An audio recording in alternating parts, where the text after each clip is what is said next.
Assalamualaikum warahmatullahi wabarakatuh. Nah, sebenarnya saya ini saya akademisi dari SMA Muhammadiyah 3 Surabaya 10 ini bersama Alifia Syifa. Ya, ini nanti akan seperti yang menjelaskan materi itu. Saya menjelaskan hanya ya, terima kasih mungkin 5 menitan. Saja.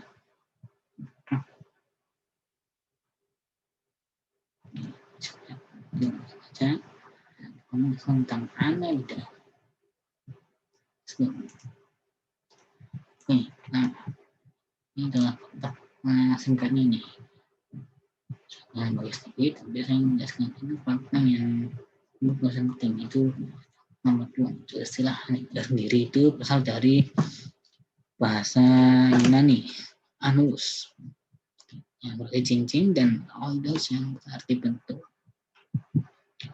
Nah, berikutnya yang bentuknya penting adalah terdapat 15.000 spesies Anelida dengan panjang tubuh mencapai 1 mm sampai 3 meter.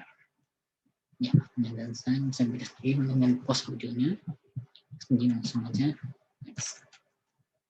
Lucu ini misalnya, tapi saya mau kasih mungkin juga yang plus juga nih, biarlah panjang namanya nih. Jadi saya mau kasih tulisan satu ya, cepat kali. Jadi saya mau kasih saya akan bisa baca sedikit. Rekaman yang udahnya adalah hemaprodit itu secara relatif cara juga bisa juga secara kreatif dengan fragmentasi atau generasi bisa dibilang punya daya terkinasi yang tinggi. Saya bisa pause videonya dan baca sendiri. Oke. Next. Ini putarnya ini detail mana nggak nembak juga sungai laut juga bisa sungai juga dan airnya itu saya tawar pasti cacing ini depannya lembab seperti ini kayak sungai tak lembab bisa. Oke, lanjut. Nah, tempat yang pengawasan kan semua terbaca bisa lihat sendiri juga di pos darah mereka tidak tertutup dan darahnya tertutup. Namun darahnya dengan hemoglobin seperti kita kan ada hemoglobin dalam tubuh kita. Ya, sehingga darahnya berwarna merah. Ya, dan fungsi dari pembuluh darah itu sendiri ya, tujuan untuk mengantarkan nutrisi dan oksigen ke seluruh tubuh. Sama seperti manusia ya. Membaca sedikit. Dan pernapasan ini sudah biasa berlangsung di seluruh kulit permukaan tubuhnya. Tapi ada juga sampai menyatakan bahwa ada spesies Anelida yang bernapas melalui insan. Yang Anelida laut biasa ditangkap mungkin insan. Ini yang terakhir, ini yang terakhir. Dan nanti akan disebutkan terima kasih atas perhatiannya. Penjelasan saya kalau saya salah kata mungkin tanya kurang jelas, saya maaf. Ya, terima kasih. Yang penjelasan dari universitas. Good respect. Ini. Wassalamualaikum warahmatullahi wabarakatuh. Assalamualaikum, saya Alifia akan melanjutkan penjelasan tentang Anelida.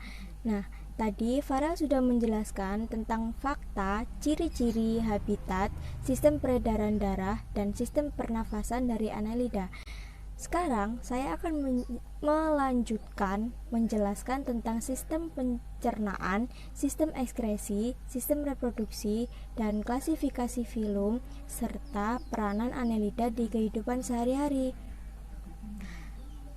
Nah, Anelida pencernaannya lengkap, terdiri dari mulut, faring, esofagus, usus, dan anus. Sistem ekskresinya terdiri dari nefrida, yaitu saluran ekskresi, nefrostom, yaitu corong bersilia, dan nefrotor, tempat keluarnya kotoran.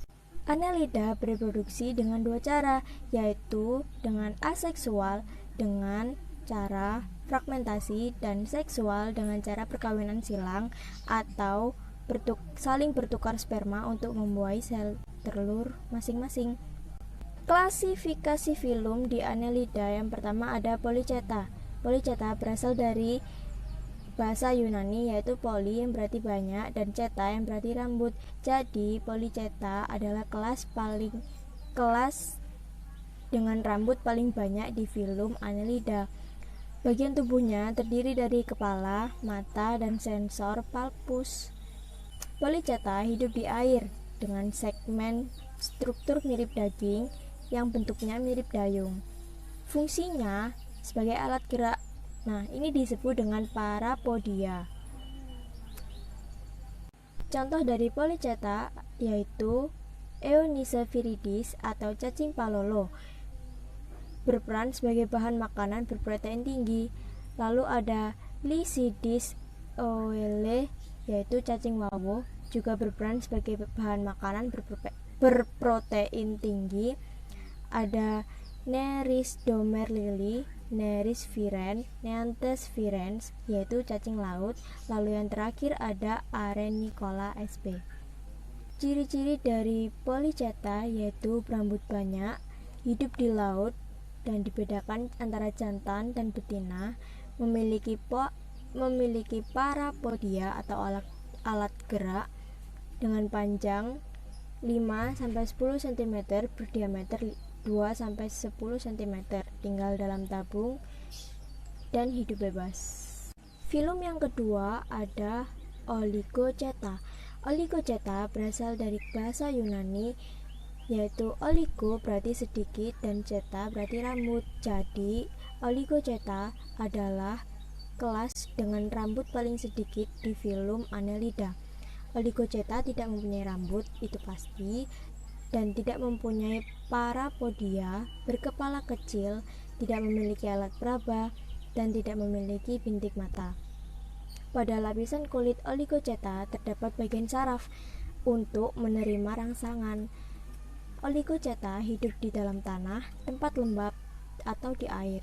Oligochaeta bersifat hermafrodit atau monoecious. Perkembangbiakan Oligochaeta ada dua, yaitu secara generatif dengan perkawinan dan vegetatif dengan regenerasi.